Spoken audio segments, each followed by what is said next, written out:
I was more worried about అంటే commercial success ఫస్టే సినిమాకి రావాలని అనుకుంటే అది ఫూలిష్నెస్, అంటే అది వస్తే bonus. But my prior concern was నేను ఇన్ని డిపార్ట్మెంట్స్లో వర్క్ చేసేటప్పుడు సినిమా బిస్కెట్ అని చెప్పించకూడదు అనేది ఫస్ట్ ఉండే. Okay, now if the cinema had 3.5, 4 stars, I was very much happy with that. Commercial success కదా, అది ఇంకో సినిమా చేసే ధైర్యం ఉంటేనే కదా అప్పుడు కూడా నేను ట్రై చేసుకోవచ్చు. నేను టెక్నీషియనే బ్యాడ్ అని చెప్పించుకుంటే సెకండ్ ఆప్షన్ లేదు.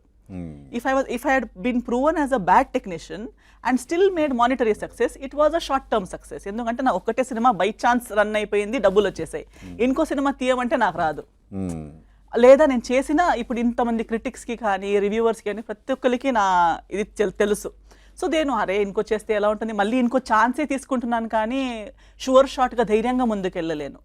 బట్ ఈ సినిమా వల్ల నాకు డబ్బులు అంతా రాకపోయినా సగం వచ్చాయి. I'm not at utter loss. I did decently well financially, but I did really well critically.